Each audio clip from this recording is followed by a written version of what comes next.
सरकारें दी गई, उनको मंत्रालय दिए गए, उनको क्लीन चिट दी गई। और क्योंकि वो सिंह साहब बार बार कहते हैं, और मैं समझता हूं कि इस देश के मीडिया ने कुछ लोगों को जबान दी है, धन्यवाद करना चाहिए इस देश में आर.एस. सिंह, जी.डी. बख्शी, सुशील पंडित जैसे लोगों का, जो टेलीविजन पे खुलेआम कहते हैं कि यह मुमकिन नहीं है कि भाई अंग्रेज आए थे, ईस्ट इंडिया कंपनी आई थी, ये गुलाम हो गया देश। समझ में आता था, हम तो पहले से गुलाम थे, हमारी हालत तो बहुत कमजोर थी। लेकिन मुझे दुख इस बात का होता है कि आजाद भारत के अंदर एक महिला आती है और पूरी पार्टी उसकी गुलाम हो जाती है। वो जायज नाजायज कर रही है, कोई रोकने वाला नहीं है, क्योंकि उसने एक ऐसा एपरेटस बनाया है कि सबको बंदर बांट की है। वो शंकराचार्य को भी रात में गिरफ्तार कर देती है, वो हिंदू टेरर भी क्रिएट करवा देती है, वो पाकिस्तान में अपना आदमी भी भेजती है कि मदद करो हमारी मोदी से हटाने के लिए। तो क्या वजह है हम उस औरत के बारे में, उस महिला के बारे में, हम कोई उसकी जाती शख्सियत पे नुक्ता चीनी नहीं कर रहे, हम उसकी जाती जिंदगी से हमको कोई लेना देना नहीं है। लेकिन क्या इस देश ने पूछा? ये वो देश है कि अगर एक घटना गाजियाबाद में हो जाती है तो पूरी पूरी सरकारों को कटघरे में खड़ा कर दिया जाता है, पूरा समाज अपोलोजिस्टिक हो जाता है, बैकफुट पे चला जाता है। लेकिन क्या आप किसी ने पूछा ये बात कि क्या ये कोइंसिडेंस है कि एक महिला इस देश में जब आती है तो कुछ दिनों बाद सास मार दी जाती है, देवर मार दिया जाता है, और तो और अपनी बेटी की शादी जिस शख्स से करती है वो अच्छा भला बर्तन बना रहा था आपके पड़ोस में मुरादाबाद में, उसके खानदान में सब ठीक चल रहा था, उसके पिता की कमरे में लाश मिलती है, भाई होटल में मरा पाया जाता है, बहन एक्सीडेंट में मारी जाती है। क्या देश इसको नहीं पूछेगा कि ये कैसे मर रहे हैं भाई? नहीं पूछा किसी ने। उसी के दौर में आप सोचिए कि हिंदुस्तान के दो बड़े कद्दावर लीडर, उनकी पार्टी क्या है नहीं क्या है वो मेरा विषय नहीं है, वो देश के लोग थे, इस पार्टी में चले गए उस पार्टी में चले गए और आना जाना लगा रहता है। एक माधवराव सिंधिया का नया जहाज जिसमें देश के 5 पत्रकार बैठे हुए थे, उसमें हवा में क्या हुआ कि 5 लोग मारे गए, माधवराव सिंधिया की मौत हो गई। आप बताइए, मुझसे सारे लोग बड़े हैं, किसी अखबार में इस बात का सवाल उठा कि इसके ऊपर कमीशन बैठना चाहिए, जांच बैठनी चाहिए? यह सवाल ही नहीं उठा। उसी पार्टी का दूसरा कद्दावर नेता राजस्थान जाते में सड़क में मार दिया जाता है, भूतपूर्व गृह मंत्री होता है राजेश पायलट, इस पे सवाल नहीं उठता, इसके ऊपर कोई कमीशन नहीं बनता। लेकिन जस्टिस लोहिया की मौत कैसे हुई थी, उसमें एजेंडा था, उसके लिए पूरा देश चिंतित था। और अब तो पूरी दुनिया के सामने सबको पता चल गया। आप ही के बीच में से लोग उठे और उन्होंने कहा कि ये जो थ्योरी चल रही है, इस थ्योरी के अलावा भी एक थ्योरी है, उस थ्योरी को कनेक्ट किया और कनेक्ट करके एक किताब लिख दी। और एक हमारे दोस्त ने उस किताब के ऊपर एक फिल्म बना दी और वो फिल्म आप सबके सामने है। उस फिल्म के अंदर जितने भी तथ्य दिए गए हैं वो 1100% सच्चे हैं, ओरिजिनल हैं, कोई मैनिपुलेशन नहीं है। और उस फिल्म का नाम है ताशकंद फाइल। आप देख लेंगे उसको जाकर के, तथ्यों और कागजों के साथ देख लेंगे। 40 देशों से उसमें साक्ष्य जुटाए गए हैं, तब वो फाइल बनी और 2019 में पता चला कि भाई शास्त्री जी की मौत कैसे हुई थी। तो मैं ये मानता हूं कि अगर आप अलर्ट होते हैं और समाज जाग जाता है तो फिल्में भी बनती हैं, किताबें भी लिखी जाती हैं, सवाल भी उठते हैं। और अब तो ये लग रहा है कि कहीं ऐसा ना हो कि अभी तो हिंदू टेरर थ्योरी के पिताजी अंदर गए हैं। मैं अभी सिंह साहब से 3 दिन से कह रहा हूं कि हिंदू टेरर थ्योरी के पिताजी तो किन्हीं और कारणों से गए हैं, वो भी मामला आएगा, वो अलग बात है। लेकिन चचा दिग्गी सुनाई नहीं दे रहे आजकल कहीं, उनका कोई बयान नजर नहीं आ रहा।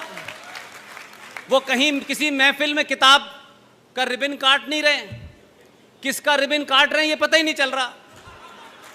तो सवाल यह है कि जब सत्ता के पीछे शक्ति के साथ उसका समाज खड़ा होता है तो 370 भी हटता है, चिदम्बरम अंदर भी जाता है। और थोड़े दिन की बात और है, आज 28 तारीख है, 30 तारीख को अखबार के घोटाले में जो बेल पर हैं उन पे भी कार्रवाई शुरू होने वाली है।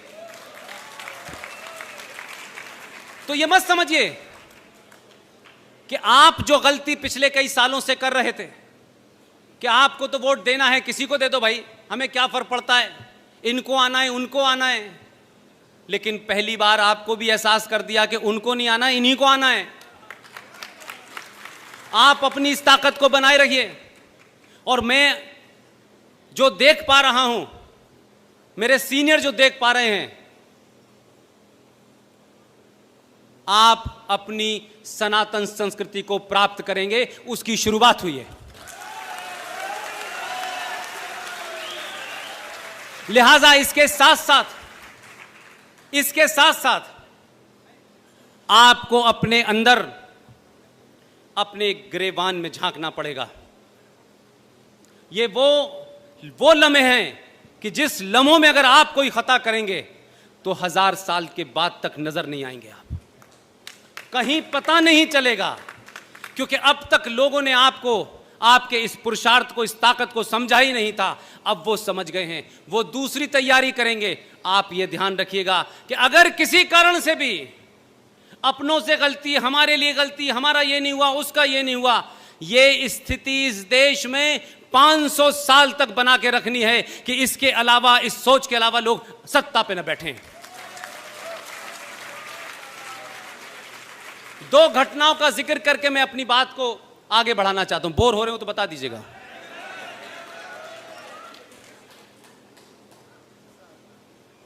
मैं अभी बॉम्बे गया, वहां एक निहायत पढ़ी लिखी और इसी उत्तर प्रदेश की बहू थी। वो, उन्होंने मुझे टेलीफोन किया कोई महीने 1.5 महीने पहले। तो जम्मू कश्मीर के सिलसिले से कुछ दलितों का भी एक सिलसिला है, वो पहले भी मैं आपके सामने बयान कर चुका हूं और वो इससे जुड़ा हुआ है। तो जब भी जाता था तो मैं उस घटना को बताता था और साथ साथ ये भी कहता था कि पूरी दुनिया में कोई किसी से कितनी भी नफरत कर ले, लेकिन वो उस नफरत को संवैधानिक तौर पे जस्टिफाई अगर कहीं किया गया है तो वो है जम्मू कश्मीर। उन्होंने बहुत सारी चीजें सुनी।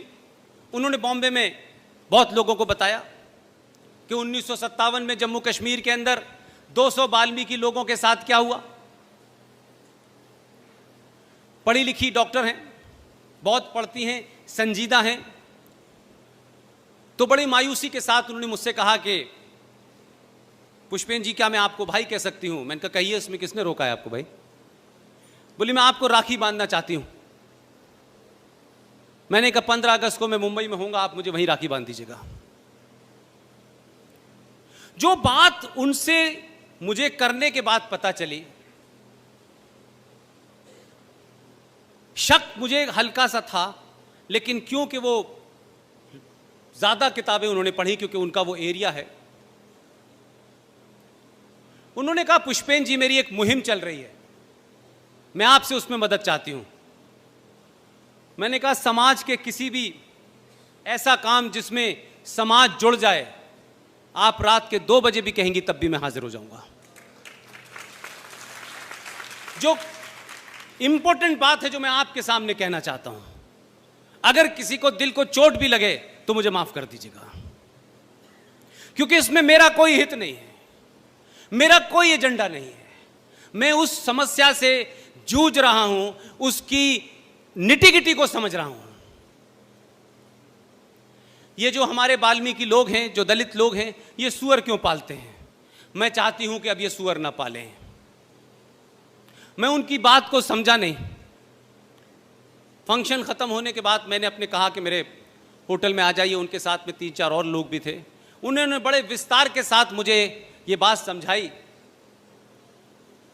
और उस पूरी बात में मुझे लगा कि क्या इतने बड़े सैक्रिफाइस को, इतने बड़े एक ऐसे समय में जब आप खुद खतरे में हो, आपका समाज खतरे में हो, आप उससे समझौता करने की जगह आप उससे लड़ने की डिवाइस निकालते हैं। यह बहुत कम होता है। यह बात अलग है कि जो अब्दुल्ला हैं कश्मीर में, वो मुसलमान होने का दावा तो 300 बार बताते हैं, लेकिन इस बार उनकी हिस्ट्री निकाली मैंने और ये पूछा कि अब्दुल्ला साहब आप बताइए 1722 में आपके जो पूर्वज थे उनका नाम क्या था। अब उन्हें पता है, ये बात अलग है कि पब्लिकली नहीं बताते। ये अब्दुल्ला फ्रॉड, इसके पूर्वजों का नाम 1722 से अगर निकालें आप तो उनका नाम था राघो राम। अब जिन लोगों ने 2 रुपए किलो चावल और तलवार के जोर पे अपना धर्म बदल लिया, अपना नाम बदल लिया, वो किनको प्रताड़ना दे रहे थे, इस रेफरेंस में ये बात कहना चाहता हूं। तो पता ये चला कि ये जो दलित समाज है आखिर ये सुअर ही क्यों पालता है। ये तो हिंदू लार्जर फैमिली का हिस्सा था, लेकिन क्योंकि उस दौर में, उस दौर की बात बता रहा हूं, उस दौर में इनकी महिलाएं बहुत खूबसूरत होती थीं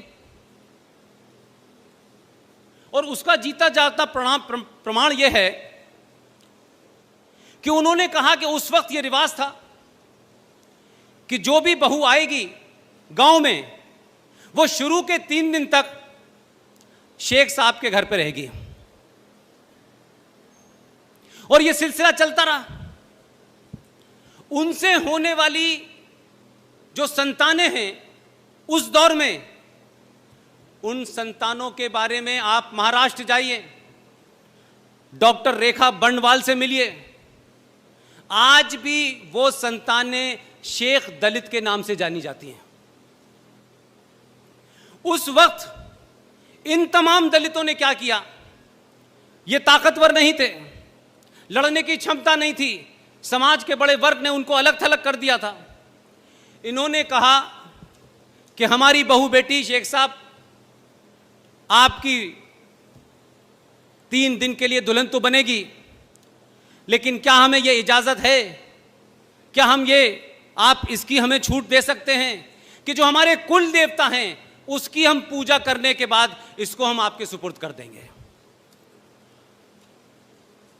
उन्होंने क्या किया कि पहले कुल देवी की पूजा की, उनकी कुल देवी थी, वहां जाके पूजा हुई और ये डिवाइस निकाली कि इस कुल देवी की पूजा में सुअर की बलि चढ़ेगी।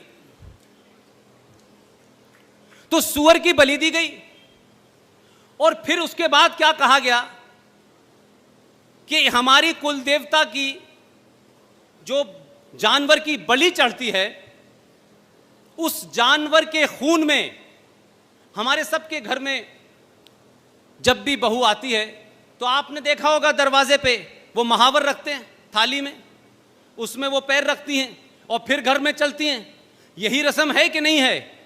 उन लोगों ने कहा कि जो बलि है जानवर की, जो हमारे कुल देवता ने ली है, हमारी ये बहू इसके खून में अपने दोनों पैर गीले करेगी और जिसके भी घर जाएगी ये ऐसे ही जाएगी सबसे पहले।